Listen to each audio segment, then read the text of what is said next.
I am Nirupam. I am going to explain today transmission impairments and channel capacity. Signal travels through transmission media which are not perfect. The imperfection causes signal impairment. This means that the signal at the beginning of the medium is not the same at, as the signal at the end of the medium. What is sent is not what is received. Three causes of impairments are attenuation, distortion, and noise. Attenuation is a loss of energy through a medium due to the resistance of the medium. Basically, amplifiers are used to amplify the signal to compensate the loss.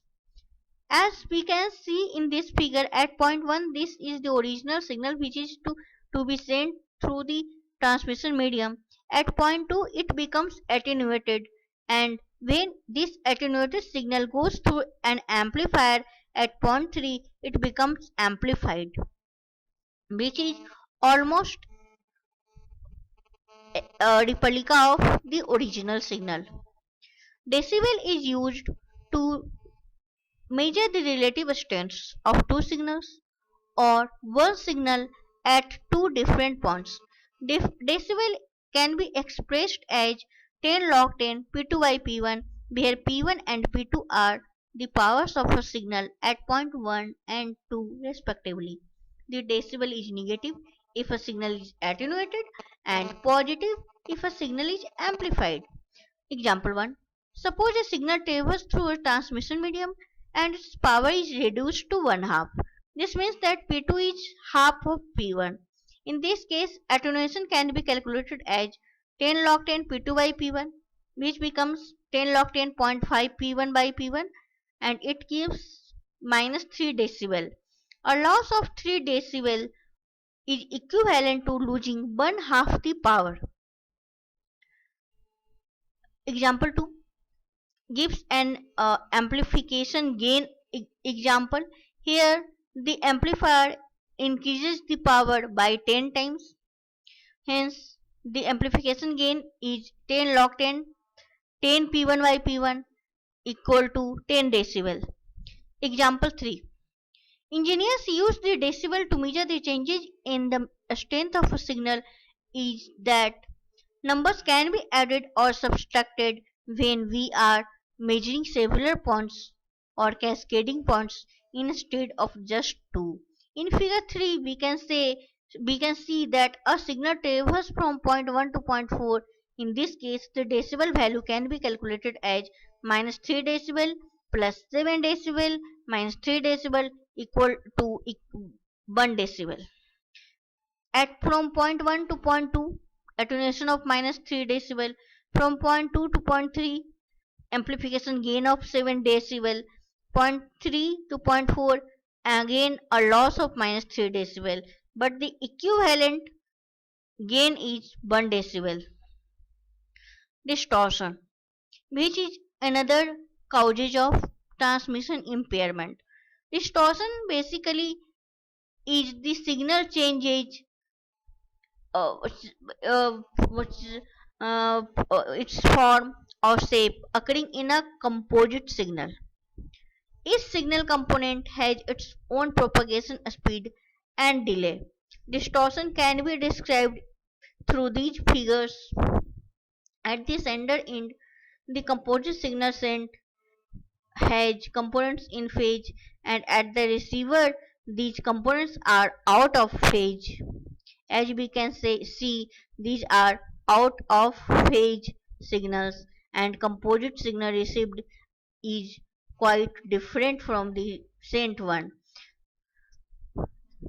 Another cause of transmission impairment is noise. Noise has many sources. Thermal noise arises due to the random motion of electrons. Induced noise comes from nearby motors and appliances. Crosstalk arises from other wire. Impulse noise is basically a high energy for a short time from power line and lightning. This shows the noise effect of noise. At point 1, the transmitter signal sent through the transmission medium, and in the channel the noise gets induced, and at the point 2 the received signal is quite different from the transmitted one. Signal to noise ratio.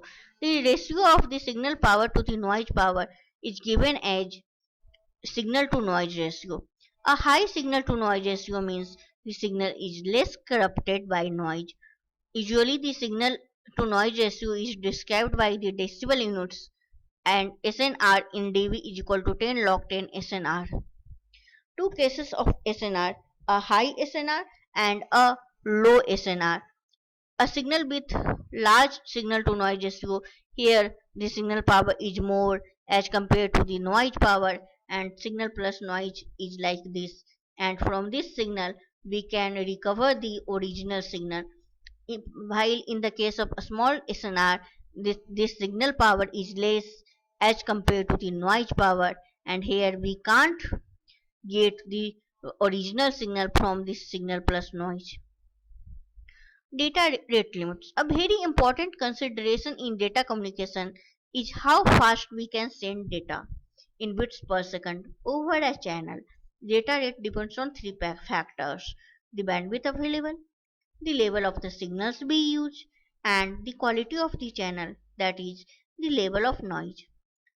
For noiseless channel, the Nyquist bit rate is given, which gives the theoretical maximum bit rate.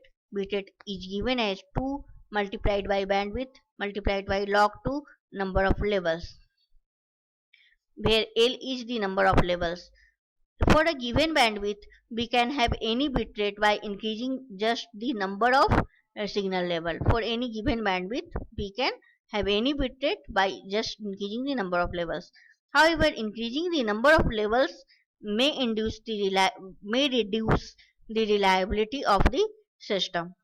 Consider a noiseless channel with a bandwidth of 3000 Hz with two signal levels. The maximum bit rate is 2 multiplied by 3000 into 2 into log 2L is equal to 6000 bits per second. Noisy channel. For noisy channel, channel capacity is calculated by Shannon capacity. In reality, we cannot have a noiseless channel.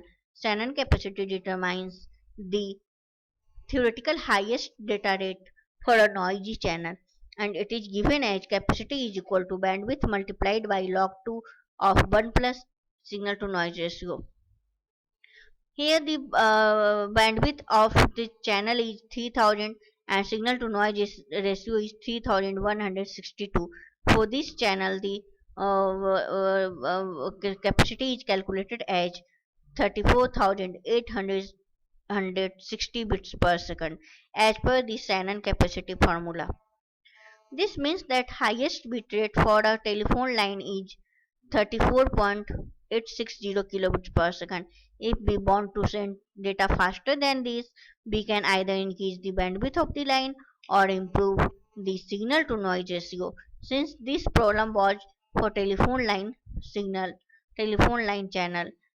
hence we concluded like that.